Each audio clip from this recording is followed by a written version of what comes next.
Hello everyone and welcome to the captain. So बेटा, Delhi university के admissions का जो हमारा रजिस्ट्रेशन है, हमारा CSAS पोर्टल जो है वो 29 ऑफ मई को स्टार्ट हो गया था। और मैंने उस दिन आप लोगों को आके बताया था कि मैं तसल्ली से सारी चीज़ें आप लोगों को करवाऊंगा। फिर भी बहुत से बच्चों ने गड़बड़ कर दी है यार। हमेशा ध्यान रखना, जब कभी भी फॉर्म आउट होता है तो जल्दी फॉर्म भरने के चक्कर में आप क्या कर देते हो, बहुत सारे ब्लंडर कर देते हो। और ऐसा कहीं से कहीं तक भी नहीं होता कि जो बच्चा पहले फॉर्म फिल करेगा उसको पहले एडमिशन मिलेगा, ऐसा नहीं है। सारी चीज़ें आप लोगों के मार्क्स के ऊपर ही डिपेंड होती है। हमारा जो CSAS पोर्टल है ये, इसकी डेट, हमारी लास्ट जो डेट है बेटा, अभी ऑफिशियली कहीं पे कुछ भी नहीं लिखा हुआ। बट यस, मुझे पूरी उम्मीद है कि 30 जून तक आप लोगों के सामने रहेगा ही रहेगा। आप अपने रजिस्ट्रेशंस कर सकते हो। तो अभी बहुत सारे बच्चे जिनका कास्ट सर्टिफिकेट के अंदर कोई दिक्कत चल रही है, तो you have to make sure कि एटलीस्ट आप लोग जून मिड तक वो सर्टिफिकेट के पूरे जंजाल से बाहर आ जाओ। उसको या तो बनवा लो, और अगर नहीं बन रहा तो फिर उसको त्याग के अपना फॉर्म फिल कर देना। मैंने भी अभी चैनल पे 2 से 3 दिन जो है वीडियो नहीं डाली थी। आपको CSS पोर्टल कैसे भरना है वो नहीं बताया था, क्योंकि ग्लिचेस हमेशा से थोड़े बहुत रहते हैं। इनफैक्ट आज जब मैंने सुबह 1 जून को फॉर्म फिल किया है किसी बच्चे का, तब भी जो है वेबसाइट पे हल्का सा ग्लिच था, वो भी मैं आप लोगों को दिखाऊंगा। तो आप लोगों को जो बेस्ट टाइम है जब आप अपना CSS पोर्टल का फॉर्म फिल कर सकते हो, आप 3 जून से अपना फॉर्म फिल जो है वो करना शुरू कर देना। कहीं कोई दिक्कत नहीं आएगी। इनिशियल डेज के अंदर वेबसाइट पर रश भी बहुत ज़्यादा होता है और थोड़े थोड़े ग्लिचेस भी बहुत ज़्यादा होते हैं। तो अब कैसे फिल करना है वो सारी बात बेटा मैं आप लोगों को बता देता हूँ। सबसे पहले गूगल आपके सामने खुला हुआ है। आपको कहाँ आना है? ugadmissions.uod.ac.in। ठीक है, फिर से रिपीट कर रहा हूँ, ugadmissions.uod.ac.in। ठीक है, जैसे आप इस पर क्लिक करोगे, ये जो पहली लिंक आपको देखेगी बेटा यूनिवर्सिटी ऑफ दिल्ली वाली, आप इस पर बेटा क्लिक कर देना। जैसे ही आप क्लिक करोगे, आपके सामने कुछ इस तरीके का जो है पेज खुल के जो है सामने आ जाएगा। ध्यान रखना बेटा, आप लोगों की जो फी है वो जनरल कैटेगरी, OBC, NCL और EWS के लिए 250 रुपये फी है। वही SC, ST और PWBD के लिए 100 रुपीज़ जो है फीस आप लोगों के लिए रखी गई है। देन उसके बाद सबसे इंपॉर्टेंट चीज़, अगर आप BFA, bachelor of fine arts, ठीक है, आपका BSc फिजिकल एजुकेशन वगैरह करना चाहते हो, या BA ऑनर्स म्यूजिक करना चाहते हो, तो आपको 400 रुपये जो है बेटा वो एडिशनल पे करने पड़ेंगे। मतलब कि कोई कैटेगरी का बच्चा, SC ST कैटेगरी का बच्चा जो है वो यहाँ पे म्यूजिक ऑनर्स करना चाहता है तो 100 रुपीज़ प्लस 400 रुपीज़। ठीक है, अगर कोई जनरल कैटेगरी का करना चाहता है तो 250 प्लस 400 आपको ऐसे पे करना पड़ेगा। बात है समझ में? और अगर उसके बाद आप ECA कैटेगरी या फिर स्पोर्ट्स कैटेगरी के लिए जो है आप अप्लाई करते हो, तो आपको 100 रुपीज़ और पे करने पड़ेंगे। फॉर एग्जांपल मान लो मैं हूँ, ठीक है, मैं जनरल कैटेगरी से जो है वो म्यूजिक ऑनर्स का ही भरना चाहता हूँ और मैं स्पोर्ट्स कोटा के लिए भी अप्लाई करना चाहता हूँ, तो 250 प्लस 100 और फिर प्लस 400, ये सॉर्टेड वाली बात। तो ये चीज़ है भैया आप लोगों की। अब उसके बाद आप लोगों को यहाँ पे करना क्या, पहले इंस्ट्रक्शंस हम सारी चीज़ें और ध्यान से पढ़ लेते हैं। The online application process will consider, ठीक है ठीक है, यहाँ पे ध्यान रखना, ये ऑनलाइन सारा चीज़ें जो है वो ऑनलाइन होगी।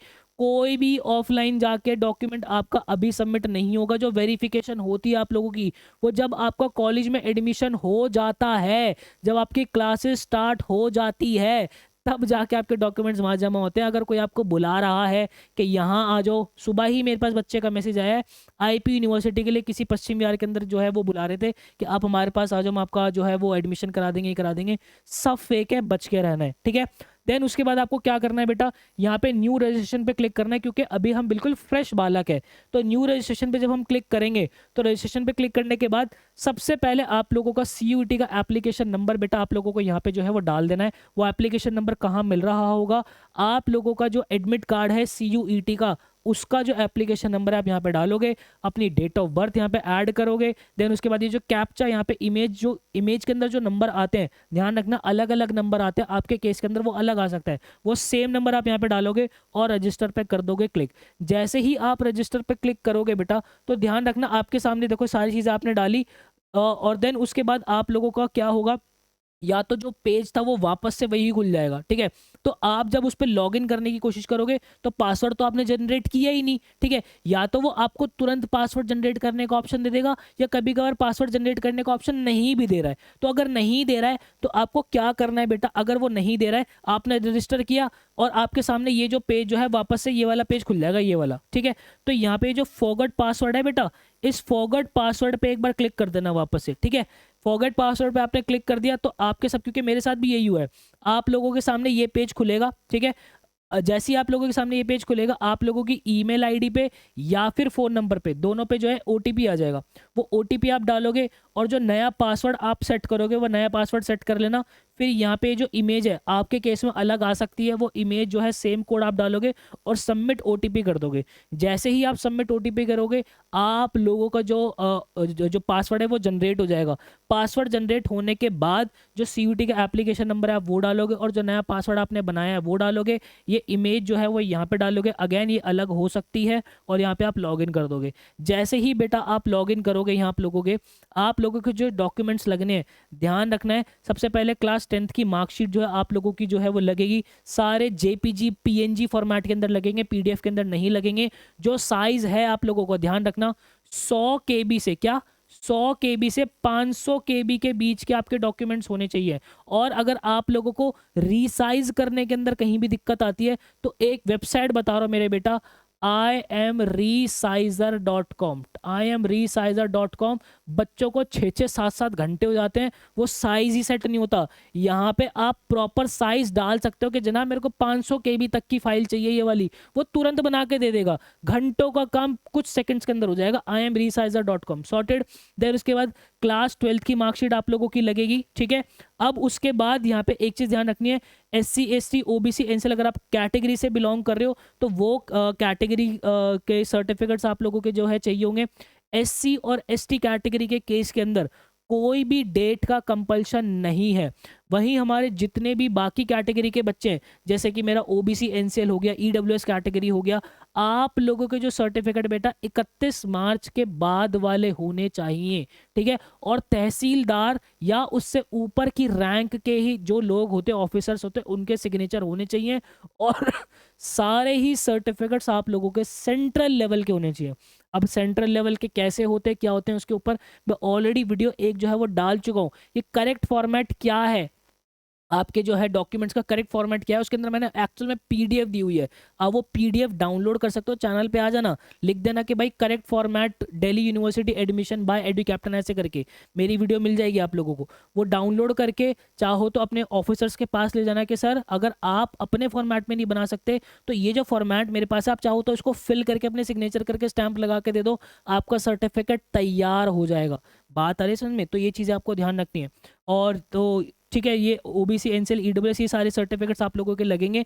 एक चीज़ बेटा ध्यान रखना, अगर आप BSc physical education, health education या फिर स्पोर्ट्स के अंदर जो है अप्लाई करना चाहते हो तो यहाँ पे जो है मेडिकल फिटनेस सर्टिफिकेट आपको देना पड़ेगा, ठीक है। और आपके जो 3 मेजर सर्टिफिकेट जो स्पोर्ट्स आपने खेले हैं उसके मेजर 3 सर्टिफिकेट्स आप लोगों के पास होने चाहिए, ठीक है। Candidate who have not studied music as subject in class 12 and wish to apply for BA music honours upload the certificate of mention chapter 20 of CSS। देखो एक चीज़ ध्यान रखना, जो म्यूजिक ऑनर्स के लिए अप्लाई कर रहे हैं और अगर आपने क्लास 12 के अंदर म्यूजिक नहीं पढ़ा है तो बहुत से बच्चे प्राइवेट जो है वो म्यूजिक सीख रहे होते हैं। तो इसके अंदर जो है विशारद जो है मेजर चाहिए होती है। तो अगर विशारद आप लोगों के पास है तो आप लोग यहाँ पे डाल सकते हो, ठीक है। वो डिप्लोमा वगैरह होता है वो सारी हो जाएगी। तो ये सारी चीज़ें बेटा आप लोगों का CW कैटेगरी का सर्टिफिकेट आप लोगों को जब चाहिए होगा। अगर आपका जो है आर्म फोर्सेज, आपके मम्मी पापा आर्म फोर्सेज के अंदर है तो वो सारे डॉक्यूमेंट्स प्रिपेयर करवा के रखना। देन उसके बाद आप इस पर करोगे चेक करने के बाद यहाँ से कर दोगे बेटा सबमिट करने के बाद आप आगे बढ़ोगे और आप लोगों को आपकी पर्सनल डिटेल्स डालनी है। सबसे पहले एक चीज़ ध्यान रखना, आप लोगों का नेम ऑटोमेटिकली निकल के आएगा, आप लोगों की ईमेल आईडी ऑटोमेटिकली निकल के आएगी, आप लोगों का मोबाइल नंबर ऑटोमेटिकली निकल के आएगा। दैट मीन्स ये 3 चीज़ें आप चेंज नहीं कर सकते हो, बाकी की चीज़ें आप चेंज कर सकते हो। डेट ऑफ बर्थ आप चेंज कर सकते हो, सिटीजन ऑफ इंडिया चेंज कर सकते हो, आपका जेंडर आप चेंज कर सकते हो, ठीक है। माइनॉरिटी कॉलेज का क्या है, देखो बेटा दिल्ली यूनिवर्सिटी के अंदर 2 तरीके की माइनॉरिटी लगती है, एक सिख माइनॉरिटी लगती है और एक क्रिश्चियन माइनॉरिटी लगती है, ठीक है। सिख माइनॉरिटी के अंदर हमारा Guru Gobind Singh college of commerce हो गया, SGTB खालसा कॉलेज हो गया। हमारी क्रिश्चियन माइनॉरिटी स्टीफन्स के अंदर लग रही होती है। तो अगर आप उन माइनॉरिटी के अंदर आते हो तो उसको आप एप्लीकेबल येस कर दोगे, ठीक है। उसके बाद जो भी कैटेगरी को आप बिलोंग करते हो, यहाँ पे अपनी कास्ट सर्टिफिकेट जो आप डालोगे, ध्यान रखना जनरल वाले बच्चों के लिए कोई कास्ट सर्टिफिकेट नहीं होता बेटा, ठीक है। अगर आप OBC NCL हो तो यहाँ पे जो अपनी कैटेगरी चूज कर लोगे, देन उसके बाद उस सर्टिफिकेट की जो डेट है वो डेट आप यहाँ पे डालोगे, वो कौन सी अथॉरिटी ने इशू किया है वो आप यहाँ पे डालोगे, सर्टिफिकेट का नंबर जो है वो तीनों चीज़ें आपको आपके सर्टिफिकेट में मिल जाएगी, वो तीनों चीज़ें आप यहाँ पे डाल दोगे, सॉर्टेड। अब उसके बाद जो है ऑल्टरनेट ईमेल वगैरह डालने की सब कोई ज़रूरत नहीं है। स्टेट ऑफ डोमिसाइल के अंदर क्या आएगा, स्टेट ऑफ डोमिसाइल के अंदर बेटा ध्यान रखना जिस भी स्टेट के अंदर आप रहते हो, कहाँ के निवासी हो वो डालोगे। जैसे कि ये बच्चा जो है वो दिल्ली का था, तो मैं यहाँ पे मैंने दिल्ली जो है वो क्लिक कर दिया था, ठीक है। अब यहाँ पे ना एक बहुत बड़ी कंफ्यूजन बेटा आप लोगों को आ रही होगी अभी कि सर एक बात बताओ, यहाँ पे जो हमारे सर्टिफिकेट्स हैं उनको सेल्फ अटेस्टेड कैसे करते हैं। तो यहाँ पे बेटा देखो मैं आप लोगों को एक बात बता देता हूँ, एक चीज़ ध्यान रखना। मान लो कि ये आपका कोई भी डॉक्यूमेंट है, फॉर एग्जांपल ये आप लोगों की क्लास 12th की मार्कशीट है, तो क्लास 12th की मार्कशीट में सबसे पहले अगर आप लोगों का जो मार्कशीट अभी तो आई नहीं होगी, तो डिजी लॉकर की ध्यान रखना, जो आप लोगों की डिजी लॉकर की वेब मार्कशीट है वो चल जाएगी। देन उसके बाद ये पूरी मार्कशीट आएगी, नीचे अपने आप को सेल्फ टेस्ट कैसे करना है, सिग्नेचर करने। फॉर एग्जांपल मैं अपने सिग्नेचर कर देता हूँ कि भाई मैंने अपने सिग्नेचर किया ऐसे भूपेंद्र, ठीक है। उसके जस्ट नीचे आप डेट डाल देना, जैसे कि आज 1 जून है तो मैंने डाला 1 जून, ठीक है, 2024। और उसके नीचे आप यहाँ पे लिख देना सेल्फ अटेस्टेड, ठीक है। ये हो गया आपकी क्लास 10th की मार्कशीट। ये डैश नीचे डालनी हो डाल देना, नहीं डालनी हो मत डालना, कोई दिक्कत नहीं है। सेल्फ अटेस्टेड, ये आपका सेल्फ अटेस्ट हो गया। जो भी डॉक्यूमेंट आप अपलोड करोगे वो सेल्फ अटेस्ट करके ही अपलोड करोगे। सेम विद अगर आप लोगों को कास्ट सर्टिफिकेट है, ठीक है, लेट्स से ये मेरा ओबीसी एनसीएल वाला कास्ट सर्टिफिकेट है तो यही सेम चीज़ मैं यहाँ लिखूंगा। क्लास 12th की मार्कशीट पे भी मैं सेम यहाँ पे ऐसे ही लिखूंगा। जहां आपको खाली स्पेस मिल जाए वहां पे आप सेल्फ अटेस्ट करके डाल दोगे। इस तरीके से आप सेल्फ अटेस्ट कर सकते हो।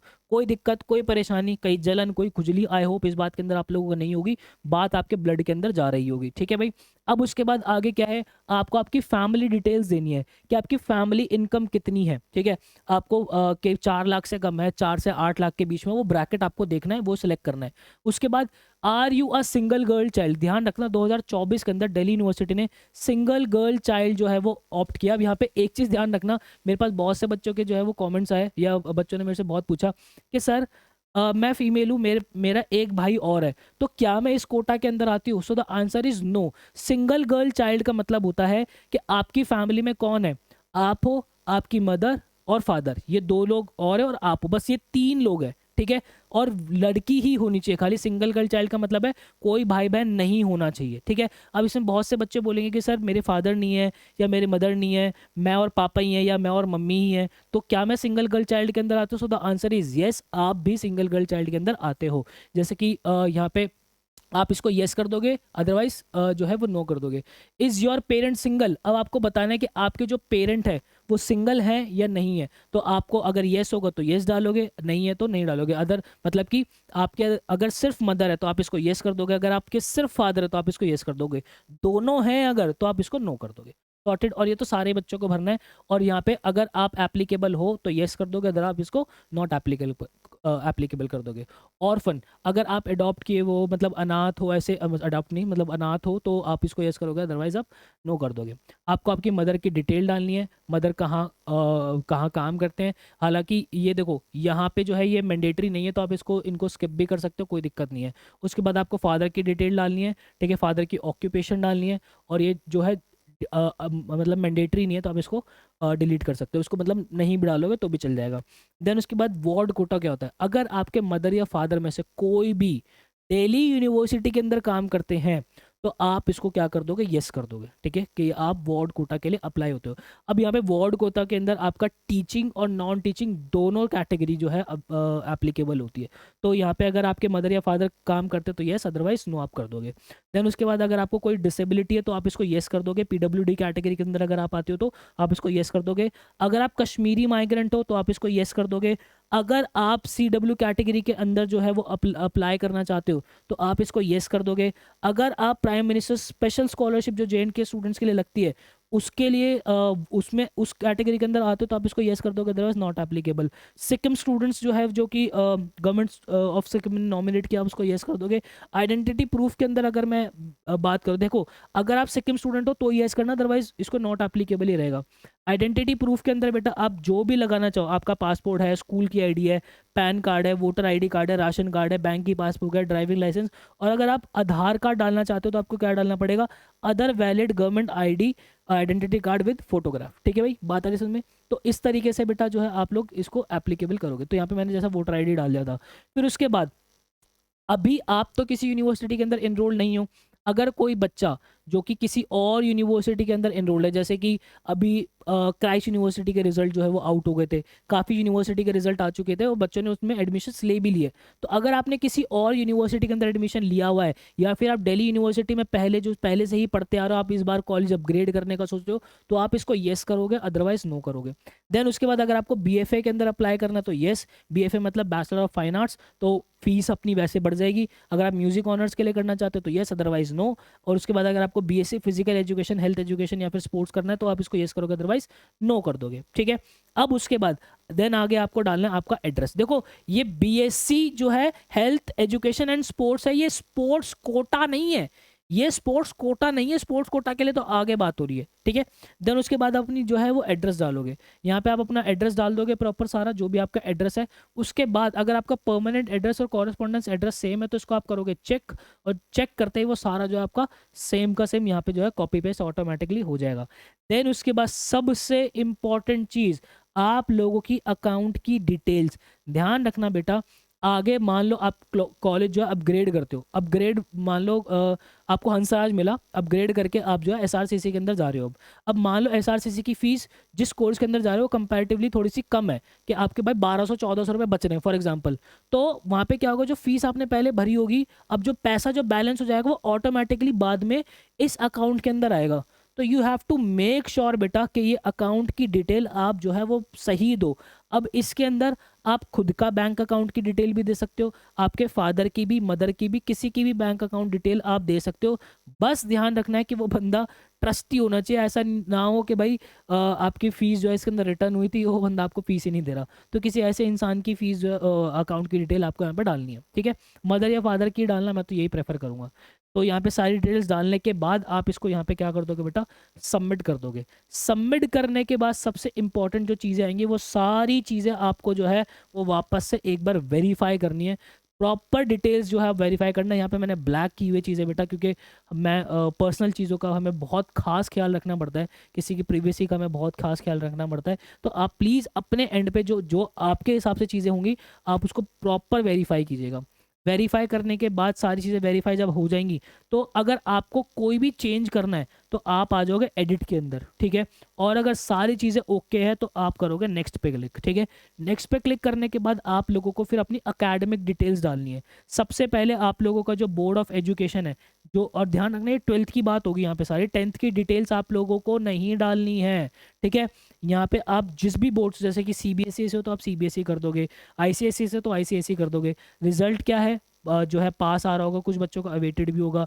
बोर्ड का रोल नंबर डाल देना बेटा आप लोगों का, और यहाँ पे ईयर ऑफ पासिंग आपका क्या रहेगा, 2024 रहेगा। ठीक है, अब जिन बच्चों का रिजल्ट अवेटेड है तो जाहिर सी बात है अभी नीचे वाली डिटेल्स तो आप डाल नहीं पाओगे। डालने का मतलब मेरा नीचे वाली डिटेल्स कौन सी है वो बताऊंगा अभी। फिर उसके बाद स्कूल जो आपने लास्ट अटेंड किया, मतलब कि क्लास 12th के अंदर आप किस स्कूल के अंदर थे वो आप यहाँ पे डालोगे। अगर आपने ओपन से भी किया तो ओपन के अंदर भी आपको एक सेंटर या एक स्कूल अलॉट होता है, वो आप यहाँ पे डालोगे।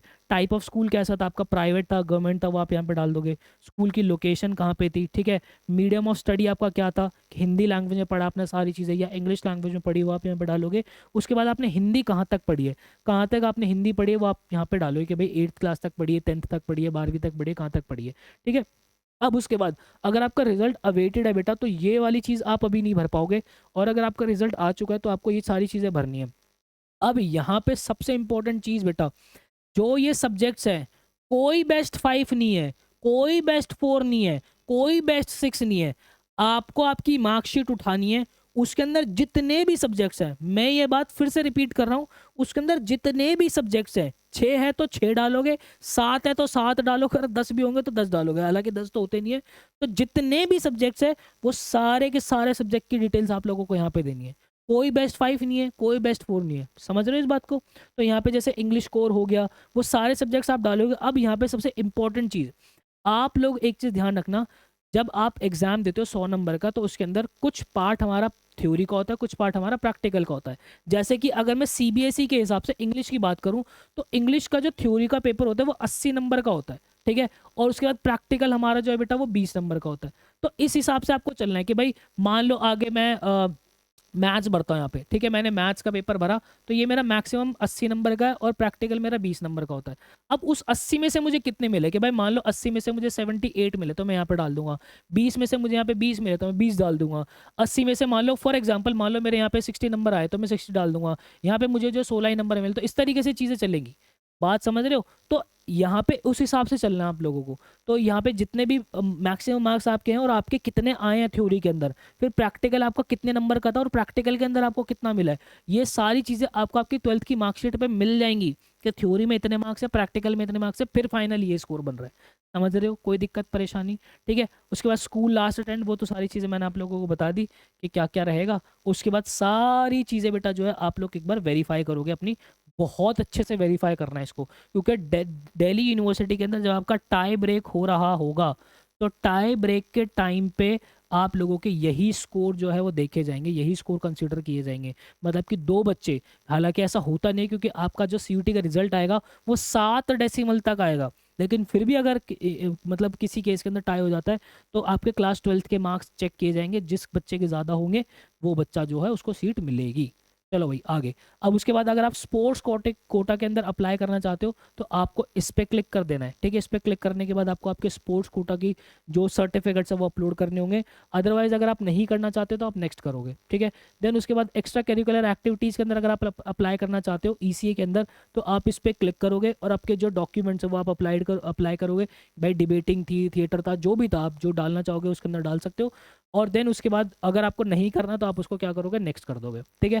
अब उसके बाद सबसे इंपॉर्टेंट चीज़ जो आपको अपलोड करना है बेटा, यहाँ पे आपकी फोटो और सिग्नेचर, ये दो चीज़ें ऑलरेडी आ रही होगी। ये ऑलरेडी कहाँ से आएगी, जो आपने सीयूटी के फॉर्म के अंदर डाली थी वो ऑटोमेटिकली आ जाएगी, आपको अलग से अपलोड करने की जरूरत नहीं है। अलग से आपको क्या अपलोड करना है, क्लास 10th की मार्कशीट। देखो जेपीजी, जेपीईजी, पीएनजी, इन तीनों में से किसी में भी हो, मैक्सिमम फाइल का साइज 500 के भी होना चाहिए। और मैंने आपको बता दिया imresizer.com से कर लेना, ठीक है। क्लास 12th की मार्कशीट आपको डालनी है और उसके बाद अगर आप कैटेगरी से बिलोंग करते हो तो कैटेगरी का सर्टिफिकेट आपको अपलोड करना है। आज जो चीज़ें हो रही हैं, मैं यहाँ पे बच्चे का जो तीनों ही चीज़ें अपलोड कर रहा था और अपलोड होते होते जो है वो कुछ ग्लिच दिखा रहा था कि आपका इंटरनेट वर्क नहीं कर रहा है। हालांकि मेरा इंटरनेट बहुत अच्छा वर्क कर रहा था, स्पीड बहुत अच्छी आ रही थी, तो ये कुछ ना कुछ थोड़ा सा टेक्निकल ग्लिच था।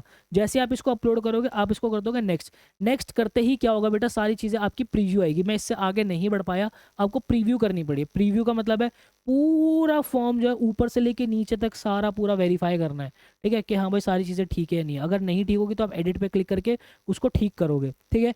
देन उसके बाद आपको फाइनल सबमिशन आएगा। फाइनल सबमिट करने के बाद आपको जो है आपकी फ़ी जो है वो अकॉर्डिंगली जितनी भी कैलकुलेट हो रही होगी वो आपको पे करनी है। कि भाई आप जनरल कैटेगरी से 250 रुपये, आपने जो है वो क्या कहते हैं स्पोर्ट्स कोटा के लिए लगाया 400 रुपये, उसके निकाल लो। तो इस हिसाब से आपकी फ़ीस कैलकुलेट होकर फाइनल आ जाएगी। आप उसको यूपीआई के थ्रू, डेबिट कार्ड के थ्रू पे कर सकते हो और देन आपका फाइनल सबमिशन जो है रजिस्ट्रेशन का हो जाएगा।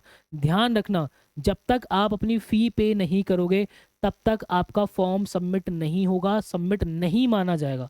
तो आपको फ़ी एनी हाउ पे करनी ही करनी है। और बेस्ट क्या रहेगा भाई, 3 तारीख के बाद आप जो है 3 से लेके 15 जून के बीच में आप अपना फॉर्म फिल कर देना। हाँ, अगर किसी बच्चे का कास्ट सर्टिफिकेट कोई पंगा है तो आप बाद तक भी खींच लोगे तो कोई दिक्कत नहीं है, कोई आफत नहीं है। बेस्ट ऑथेंटिक और जेन्युइन वीडियोस के लिए इस चैनल को ज़रूर सब्सक्राइब कीजिएगा। इस चैनल पे कभी भी कोई भगदड़ नहीं मच रही होगी, चीज़ें आएंगी बहुत सुकून सुकून से, बहुत शांति से। उतनी ही इंफॉर्मेशन आप लोगों को दी जाएगी जितनी आप लोगों को ज़रूरत है, कम से कम समय के अंदर। आई होप आपको क्लैरिटी मिली होगी। ऐसी बेस्ट ऑथेंटिक और जेन्युइन वीडियोस मैं हमेशा आप लोगों के लिए बनाता रहता हूँ। मिलता है ऐसे किसी नेक्स्ट वीडियो के अंदर, मुझे दीजिएगा इजाजत। Till then bye and take care.